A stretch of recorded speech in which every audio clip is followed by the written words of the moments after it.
Hello everyone, my name is Diksha.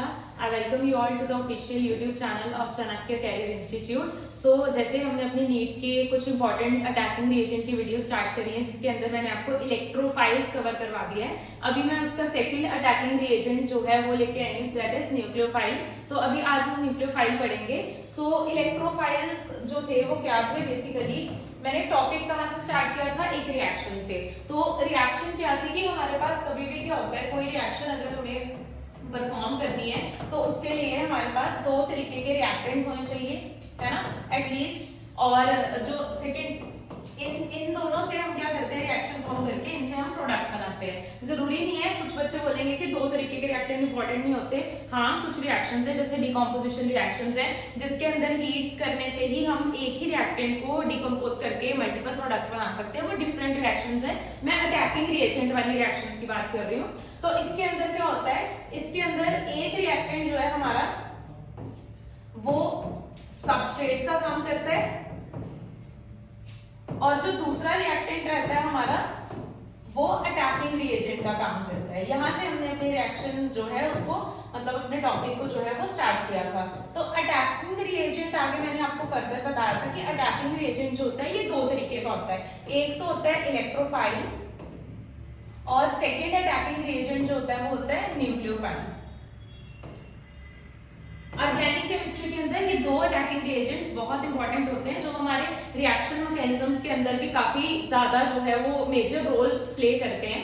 जैसे हमारे कुछ रिएक्शन मैकेनिज्म्स रहते हैं जिसमें सब्स्टिट्यूशन रिएक्शन होती है, एडिशन रिएक्शन होती है, एलिमिनेशन रिएक्शन होती है, ऐसे रिएक्शन मैकेनिज्म्स होते हैं। इनके अंदर क्या होता है कि अगर तो इलेक्ट्रोफाइल अटैक कर रहे हैं तो वो रिएक्शन जो होती है वो क्या बन जाती है, इलेक्ट्रोफिलिक सब्स्टिट्यूशन। अगर न्यूक्लियोफाइल अटैक करता है तो वही रिएक्शन जो है या वही मैकेनिज्म आपका न्यूक्लियोफिलिक सब्स्टिट्यूशन बन जाता है। तो ये हमारे मैकेनिज्म्स को डिवाइड करने में भी काफी ज्यादा जो है वो रोल प्ले करते हैं। सो न्यूक्लियोफाइल्स जब हम स्टार्ट करने जा रहे हैं, इलेक्ट्रोफाइल हम ऑलरेडी कवर कर चुके हैं। तो न्यूक्लियोफाइल्स जो है as itself its name clears कि ये क्या रहता है, न्यूक्लियोफाइल जो होता है ये होता है आपका nucleus. Nucleo word refers to the nucleus and phile word refers to the lover, है ना।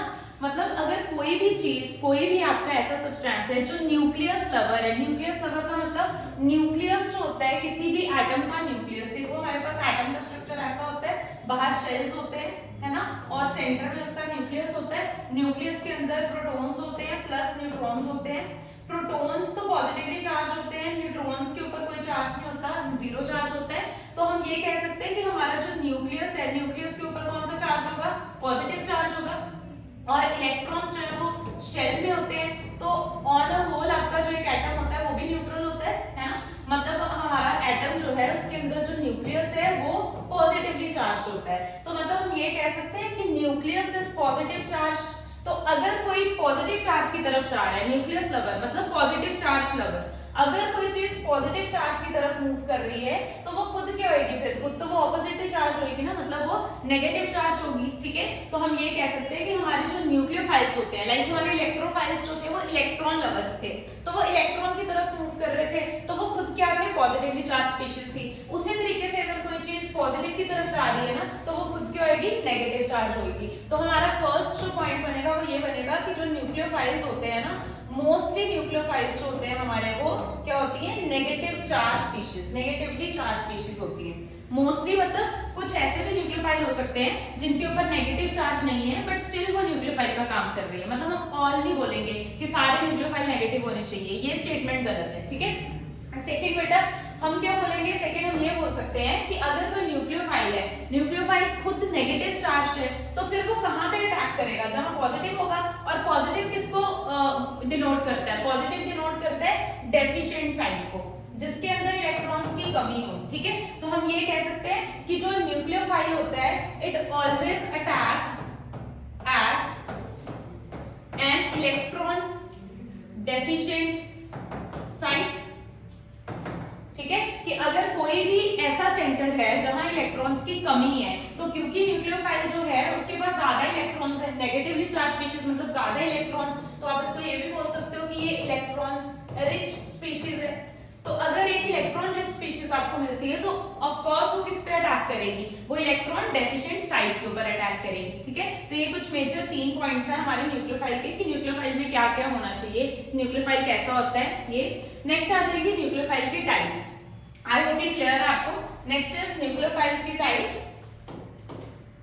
तो हमारा जो न्यूक्लियोफाइल होता है ना, मेजरली हम इसको 4 टाइप्स में डिवाइड कर सकते हैं। फर्स्ट वाली जो टाइप है, जो मैंने आपको अभी बताया, नेगेटिवली चार्ज स्पीशीज, कि कुछ न्यूक्लियोफाइल्स हमारे जो है वो ऐसे होते हैं जिनके ऊपर क्या आता है, नेगेटिव चार्ज आता है। और नेगेटिव चार्ज क्या शो करता है, नेगेटिव चार्ज शो करता है कि ये इलेक्ट्रॉन रिच है और ये किस पे अटैक करेगा, इलेक्ट्रॉन डेफिशिएंट सेंटर के ऊपर अटैक करेगा। ठीक है, नेक्स्ट जो है nucleophile is electron rich. Electron rich जरूरी नहीं है कि इलेक्ट्रॉन रिच हम नेगेटिव से शो करें।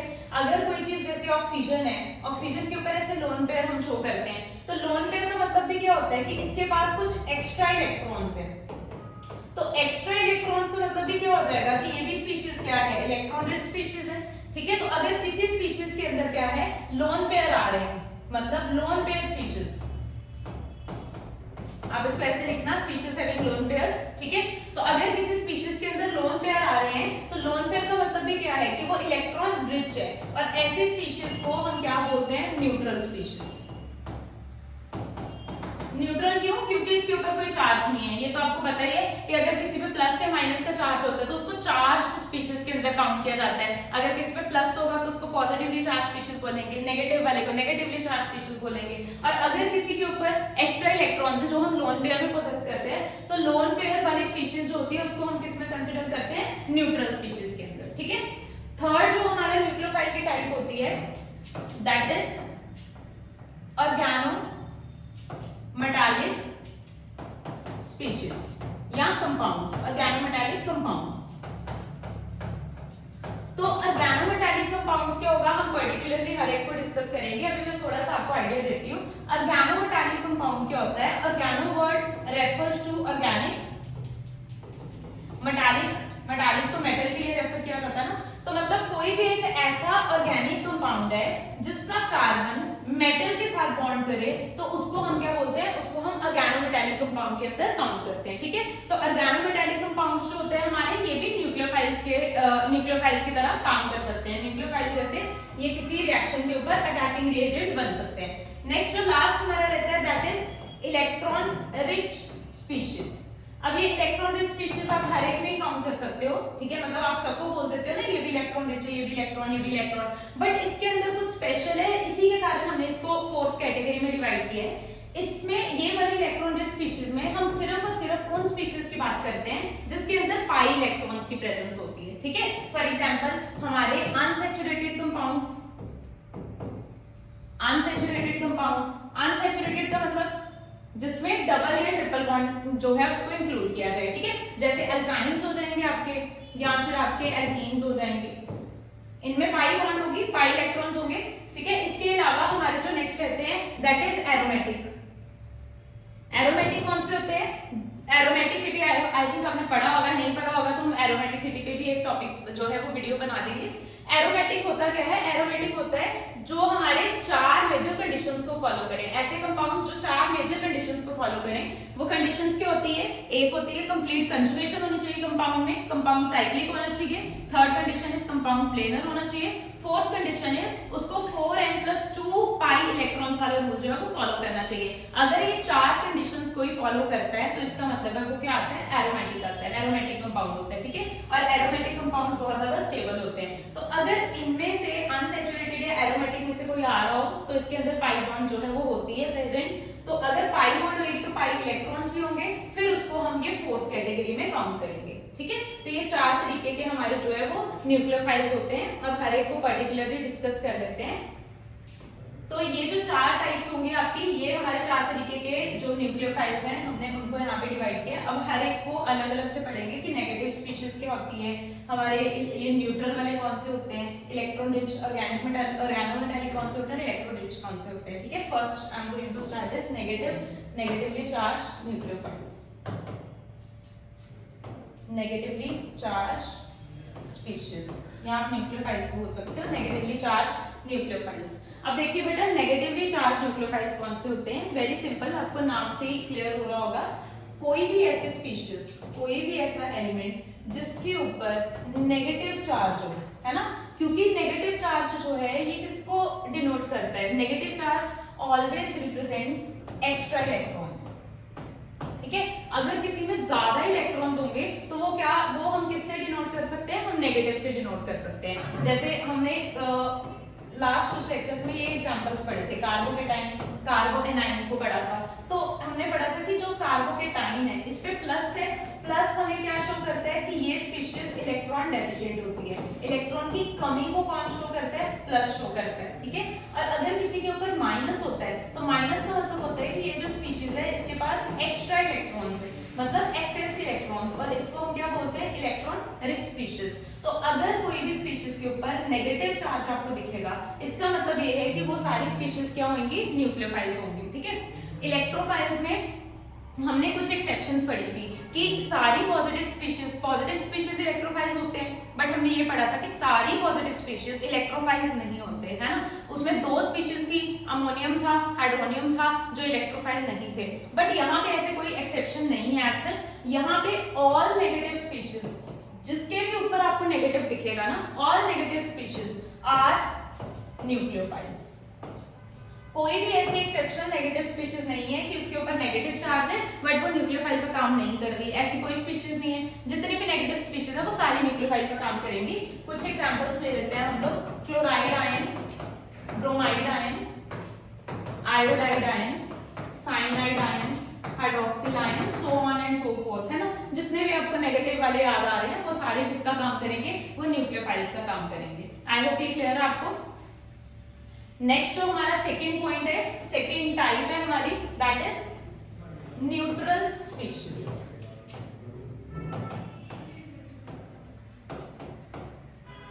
ठीक है, न्यूट्रल स्पीशीज कौन सी होती है, species with lone pair.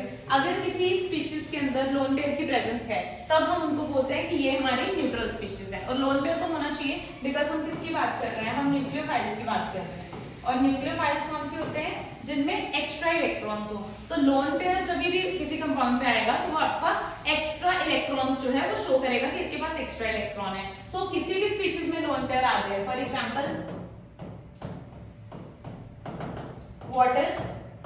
Water को आप ऐसे शो करते हैं ना, H2O विद 2 लोन पेयर। यहाँ पे एक ऑक्सीजन जो है वो ऐसे 2 हाइड्रोजन के साथ बॉन्ड करता है और 2 इसके पास ऐसे लोन पेयर होते हैं, बेंट इसकी शेप होती है ना।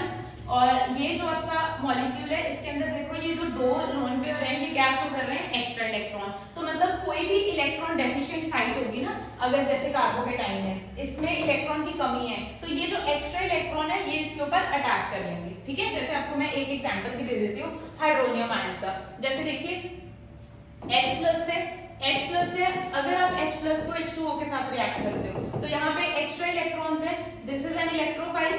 इलेक्ट्रोफाइल क्यों है ये, क्योंकि इसमें इलेक्ट्रॉन्स की कमी है, this is an electron deficient species. और ये क्या है, this is a nucleophile. Nucleophile क्यों है ये, क्योंकि इसके अंदर कुछ एक्स्ट्रा इलेक्ट्रॉन्स हैं। अगर हम इनके स्ट्रक्चर को देखें तो ऑक्सीजन जो है वो हाइड्रोजन से बॉन्ड कर रहा होगा और इसके पास कुछ एक्स्ट्रा इलेक्ट्रॉन्स होंगे, ये एक्स्ट्रा इलेक्ट्रॉन्स है, ये इसकी लोन पेयर है। अब ये जो इलेक्ट्रोफाइल है क्योंकि इसको लोन पेयर दिख रहे हैं तो ये इजीली इसके साथ बॉन्ड कर सकता है, यहाँ पे कोऑर्डिनेट बॉन्ड बनेगी।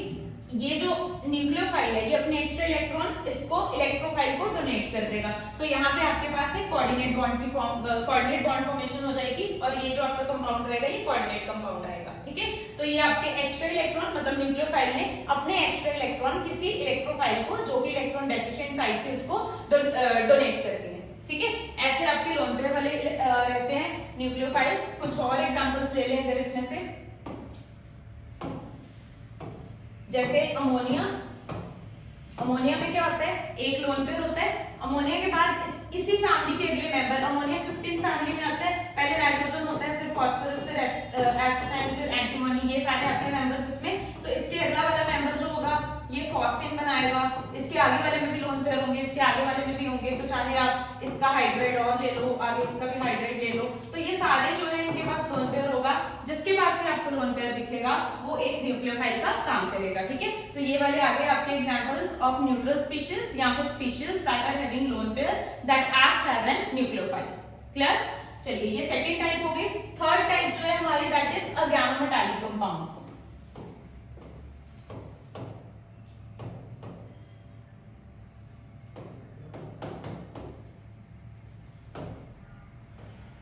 तो ऑर्गेनोमेटालिक कंपाउंड्स जो होते हैं वो भी लोन पेयर का काम वो भी एक न्यूक्लियोफाइल का काम करते हैं।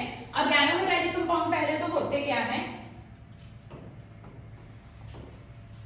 देखिए नाम क्या है इसका, ऑर्गेनोमेटालिक। ऑर्गेनोमेटालिक का मतलब क्या है कि आपके पास कोई भी एक ऑर्गेनिक कंपाउंड है जो क्या कर रहा है, किसी मेटल के साथ बॉन्ड कर रहा है। ठीक है, कोई भी एक ऑर्गेनिक कंपाउंड जिसका कार्बन किसी मेटल के साथ बॉन्ड कर रहा है। तो ऑर्गेनोमेटालिक की डेफिनेशन भी यही होती है,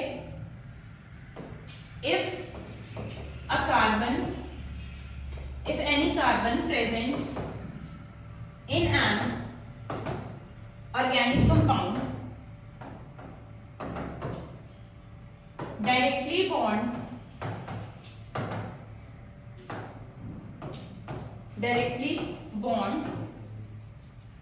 with a metal, it is considered as an organometallic compound। अगर कोई भी ऑर्गेनिक कंपाउंड का एक कार्बन किसी भी मेटल के साथ डायरेक्टली बॉन्ड बना लेता है, डायरेक्टली बॉन्ड कर लेता है, तो उसको हम क्या बोलते हैं कि ये एक ऑर्गेनोमेटालिक कंपाउंड है। जैसे इसके कुछ एग्जांपल्स ले लेते हैं अभी ऑर्गेनोमेटालिक कंपाउंड का। एक तो बहुत ही फेमस एग्जांपल है जो हमें +1 एंड +2 दोनों में काम आता है। ठीक है, तो जो फर्स्ट एग्जांपल है हमारा that is Grignard's reagent. Grignard reagent बहुत ही इंपॉर्टेंट कंपाउंड है, इसके साथ बहुत सारी रिएक्शंस होती हैं। तो ग्रिग्नार्ड रिएजेंट का जो जनरल फॉर्मूला होता है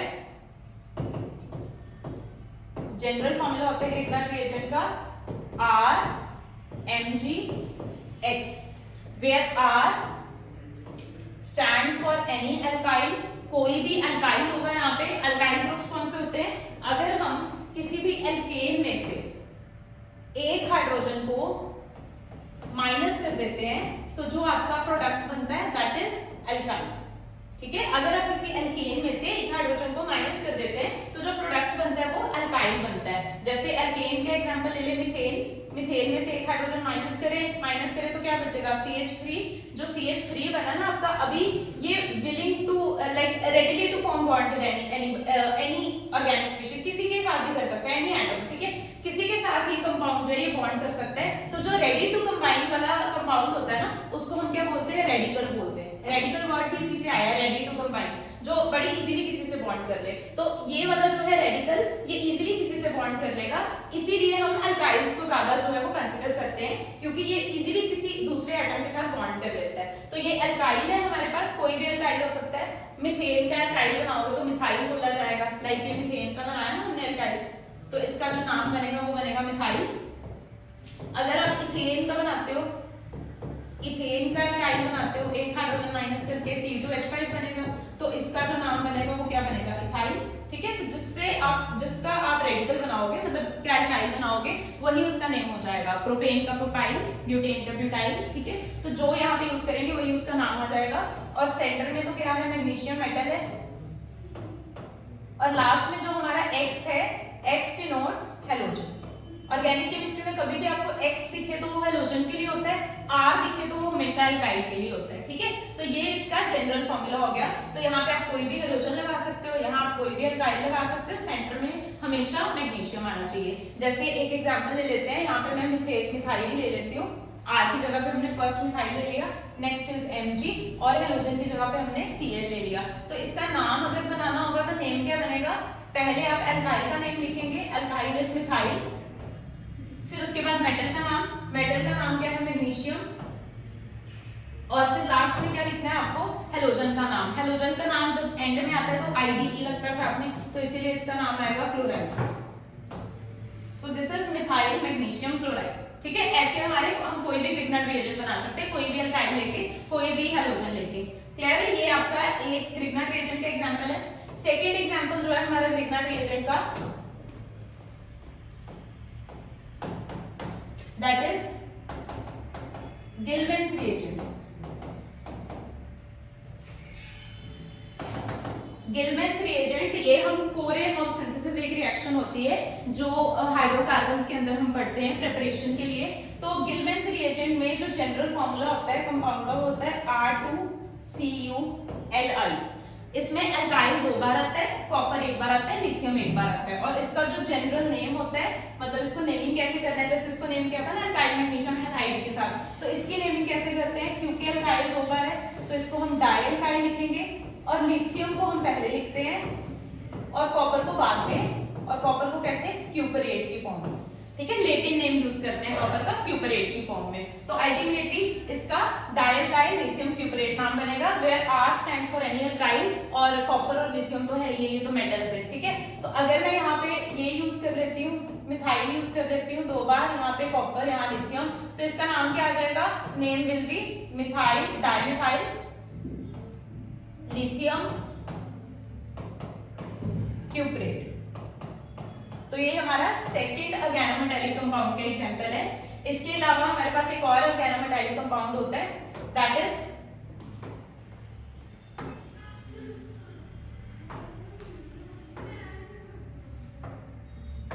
थर्ड वाला हमारा जो ऑर्गेनोमेटालिक कंपाउंड का एग्जांपल है, दैट इज फ्रैंकलाइन रिएजेंट।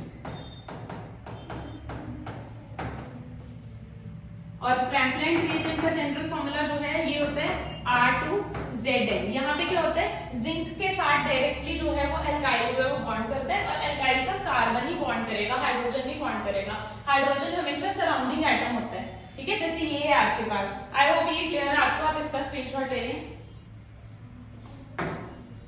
जैसे अब देखिए आपके पास कोई भी एल्काइल है, ये है मान लीजिए CH3 है, तो CH3 को आप इस फॉर्म में बनाएंगे HHH। अब किसी भी मेटल को बॉन्ड करेंगे ना तो वो कार्बन के साथ ही बॉन्ड होगा इस तरीके से, वो कभी भी हाइड्रोजन के साथ बॉन्डिंग नहीं होगी, क्योंकि हाइड्रोजन हमेशा सराउंडिंग एटम होता है। सेकंड कंडीशन ये होती है, हाइड्रोजन सराउंडिंग एटम क्यों होता है, कई बार बच्चों का ये भी क्वेश्चन होता है। ये इसीलिए होता है क्योंकि आप कोई भी ऑर्गेनिक कंपाउंड बना रहे हो, आप कोई भी कंपाउंड बना रहे हो केमिस्ट्री में, जरूरी नहीं ऑर्गेनिक, आप कोई भी कंपाउंड बना रहे हो, कंपाउंड हमेशा अपनी वैलेंसी को सेटिस्फाई करते हैं। अगर कोई कंपाउंड की वैलेंसी जो है वो 1 है तो वो एक ही बॉन्ड लेगा, दैट इज व्हाई हाइड्रोजन की जो वैलेंसी होती है ना, कोवैलेंसी, ये हमेशा 1 होती है, तो इसको एक ही बॉन्ड देनी है हमने। कार्बन की जो कोवैलेंसी है वो 4 होती है, दैट इज व्हाई कार्बन को टेट्रावैलेंसी बोलते हैं ना, कार्बन की एक प्रॉपर्टी है टेट्रावैलेंसी, तो उसको 4 बॉन्ड्स लेना इंपॉर्टेंट है, ठीक है, तभी वो कंपाउंड स्टेबल होगा। तो यहाँ पे हमारे ऑर्गेनोमेटालिक कंपाउंड्स खत्म है। नेक्स्ट जो हमारी लास्ट स्पीशीज बची है, that is electron rich species. But इसमें सिर्फ कौन सी स्पीशीज को कंसीडर किया जाएगा, जिसके अंदर पाई इलेक्ट्रॉन्स होंगे, इलेक्ट्रॉन रिच स्पीशीज। बट यहाँ पे जो इलेक्ट्रॉन्स काउंट होंगे वो सिर्फ और सिर्फ पाई इलेक्ट्रॉन्स काउंट होंगे। अब पाई इलेक्ट्रॉन्स मैंने आपको बताया, पाई इलेक्ट्रॉन सिर्फ 2 चीजों में हम लोगों को मिलते हैं, या तो हमें पाई इलेक्ट्रॉन्स किसी अनसैचुरेटेड कंपाउंड में मिलते हैं। अनसैचुरेटेड कंपाउंड फर्दर आगे 2 तरीके का होता है, first one is alkene, second one is alkyne, और जो सेकेंड है हमारा दैट इज एरोमेटिक। यहाँ आप किसी एरोमेटिक कंपाउंड के अंदर ले सकते हैं पाई बॉन्ड को। तो एल्कीन जो है, एल्कीन के एक एग्जांपल ले लेते हैं, एथीन, 2 कार्बन है तो 2 बॉन्ड इसको मिली है, 2 हाइड्रोजन और लगेंगे, यहाँ पे भी 2 बॉन्ड्स हैं तो 2 हाइड्रोजन और जाएंगे टेट्रावैलेंसी के लिए। और एल्काइन है, एल्काइन में 3 बॉन्ड्स देंगे हम लोग तो एक हाइड्रोजन और जाएगा, ठीक है, ये एल्काइन। और एरोमेटिक में तो इससे फेमस एग्जांपल कोई है ही नहीं है, बेंजीन, ठीक है।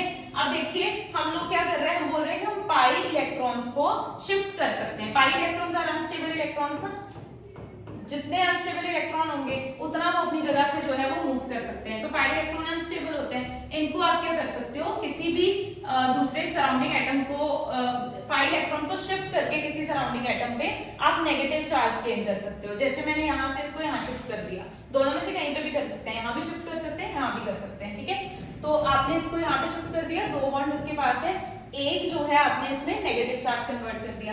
अब देखिए ये वाला जो सेंटर है, ये वाला सेंटर आपका इलेक्ट्रॉन रिच सेंटर बन गया, ये वाला, बिकॉज उसमें नेगेटिव आ गया है। तो फिर ये किसका काम कर सकता है, ये वाला न्यूक्लियोफाइल का काम कर सकता है, ठीक है।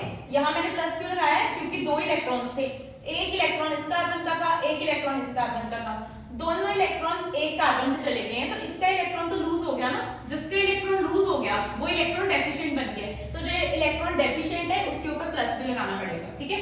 सेम हम यहाँ पे करेंगे, अगर नेगेटिव चार्ज हम यहाँ पे बना सकते हैं ना, इसको शिफ्ट कर सकते हैं, इधर भी बना सकते हैं, तो ये आपका इस फॉर्म में कन्वर्ट हो जाएगा।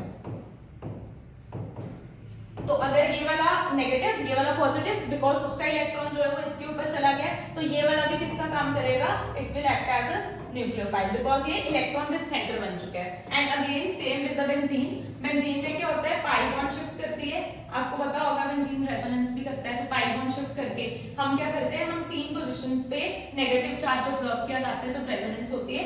एक तो ऑर्थो पोजीशन पे, इस पोजीशन को मेटा पोजीशन बोलते हैं, इस पोजीशन को पैरा पोजीशन बोलते हैं। तो एक हमें नेगेटिव चार्ज ऑर्थो पोजीशन पे मिलता है, एक पैरा पोजीशन पे मिलता है, और एक दोबारा से ऑर्थो पोजीशन पे मिलता है, मेटा पे नहीं मिलता। तो जब ये आप अगर इसको यहाँ शिफ्ट करेंगे तो ये कन्वर्ट हो जाएगा इस फॉर्म में, इस फॉर्म में। तो यहाँ पे देखिए क्या है, यहाँ पे भी नेगेटिव चार्ज आ गया, and negative charge shows a nucleophilic centre, ठीक है, मतलब ये भी एक न्यूक्लियोफाइल का काम करेगा। तो ये हमारी 4 टाइप्स हैं न्यूक्लियोफाइल्स की। आई होप न्यूक्लियोफाइल्स आपको क्लियर हो गया होगा। न्यूक्लियोफाइल एक अटैकिंग रिएजेंट है, और रिएक्शन का मैकेनिज्म कौन सा होगा, ये हमेशा अटैकिंग रिएजेंट पे डिपेंड करता है, सबस्ट्रेट पे डिपेंड नहीं करता। तो ये बहुत इंपॉर्टेंट पॉइंट है, इसको नोट कर लेना। Reaction mechanism always depends on the attacking reagent, not the substrate, ठीक है। तो आई होप आपको ये क्लियर हो गया है। कोई भी डाउट होगा आप कमेंट सेक्शन में पिन कर सकते हैं। Thank you very much, all the best.